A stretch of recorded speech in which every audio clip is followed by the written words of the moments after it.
काशवी चिड़िया जंगल में अपने दो अंडों के साथ रहा करती थी। वह चिड़िया टॉय बेचने का काम किया करती थी। उसके जंगल से बाहर दूसरे जंगल में खिलौनों की दुकान थी। वह अपने अंडों को घर पर छोड़कर खिलौनों की दुकान पर काम करने जाया करती थी।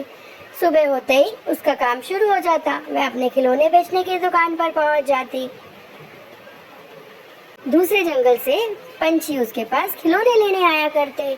ये टेडी बियर दे दो मुझे, हाँ ये पैक कर दो।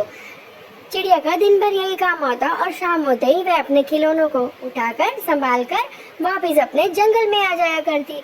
उसका जंगल जहाँ पर उसकी दुकान थी थोड़ा सा दूर था। उसे बहुत फिक्र रहा करती थी, हाय मेरे अंडे अकेले हैं, काफ़ी देर हो गई आज तो मुझे दुकान बढ़ाने में। वह घर पहुँचती और अपने अंडों को देखा करती और उनसे बातें किया करती। आज तो बच्चों मुझे बहुत देर हो गई। वह फटाफट झटपट से काम बढ़ाकर अपने घर पहुंचना चाहती थी और आकर अपने अंडों के पास बैठ जाती। बच्चों आज तो मुझे देर हो गई।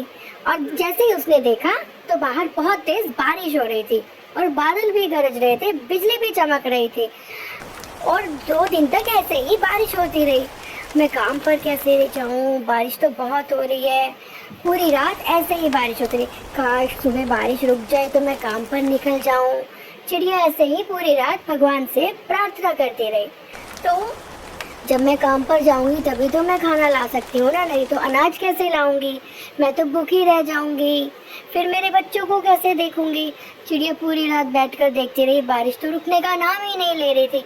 अरे इस जंगल में तो बहुत बारिश होती है, सुनो मेरे अंडों, मुझे लगता है हमें अब कहीं और चले जाना चाहिए। ऐसा सोचकर अब उसने बोला बारिश तो रुकी नहीं, सुबह भी हो गई, चलो मैं काम पर जाती हूँ। अपने अंडों को घर में छोड़कर घर को बंद करके और अपने काम के लिए निकल गई और उसने अपना टॉय की टोकरी उठाई और वह सामान बेचने के लिए चली गई। उसका जंगल उड़ते उड़ते उड़ते उड़ते वह काफ़ी दूर पहुंच गई। तो उसे याद आया शायद मैंने अपने बच्चे अंदर नहीं रखे। फिर उसे याद आया नहीं मैंने रख दिए थे अपने अंडे तो अंदर। और फिर वह अपने काम की तरफ निकल गई और काम खत्म करके वह फिर घर आने लगी। घर आते आते उसे आज फिर देर हो गई थी। उसने आकर देखा कि बारिश में उसे सच में वही था कि उसके अंडे आज बाहर तो नहीं रह गए, दरवाजा खुला तो नहीं रहेगा। और उसके अंडे उसको देखते ही देखते नदी में दूर उसका घोंसला बहता जा रहा था। चिड़िया रोती रही, अरे रुको मेरे अंडे कहाँ जा रहे हैं, बचाओ कोई मेरे अंडों को बचाओ, पानी में बह रहे हैं। मैं चिड़िया रोती रोती घोंसले के पीछे पीछे भागती जाती, कोई हेल्प करे, मेरे अंडे मेरे घोंसला जा रहा है, हाय मेरे बच्चे जा रहे हैं, पानी में बह रहे हैं, बारिश ने बहुत खराब कर दिया मुझे। ऐसे उड़ती उड़ती मैं दूर बर्फ के पास पहुंच गई। अरे चिड़िया तुम क्यों रो रही हो, स्नोमैन बोला। स्नोमैन मेरे अंडे और घोंसले पानी में बह गए, ये देखो यही है ना तुम्हारे अंडे। हाँ स्नोमैन ये लो तुम्हारे अंडे और घोंसले। स्नोमैन ने, तुम चिड़िया क्यों परेशान हो, हमारे जंगल में बारिश बहुत होती है, मेरा घोंसला बहकर आ गया, ये तो शुक्र है तुम्हारा जो तुमने हमें बचा लिया। स्नोमैन ने उसे इग्लू का घर बना दिया। इग्लू का घर अंदर से बहुत गर्म था। स्नोमैन भूख लगी है, मेरे बच्चे अंडों में से बच्चे भी निकल गए। स्नोमैन ने, तुम ये लो।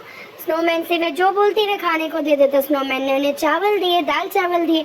चिड़िया ने अपने बच्चों को खाना खिलाया। लो चिड़िया तुम्हें जो चाहिए। चिड़िया जो मांगती, बच्चे जो मांगते, मामा बहुत भूख लगी है। तभी स्नोमैन उन्हें फिर से खाना दे देता। अरे इतना बढ़िया बढ़िया खाना स्नोमैन, हाँ मेरे पास तो जादू है, अब तुम चिड़िया यहीं पर रहना। चिड़िया और उसके बच्चे बहुत खुश स्नोमैन के साथ। कुछ दिन में उसके बच्चे भी उड़कर खेलने लगे और वह स्नोमैन के साथ खेलते। स्नोमैन और उसकी वाइफ चिड़िया और उसके बच्चों को बहुत प्यार करते थे। वे चारों मिलकर अब उसी बर्फ वाले जंगल में रहने लगे और इग्लू के घर में। स्नोमैन तुम कितने अच्छे हो ना। स्नोमैन बच्चों को बहुत प्यार करता।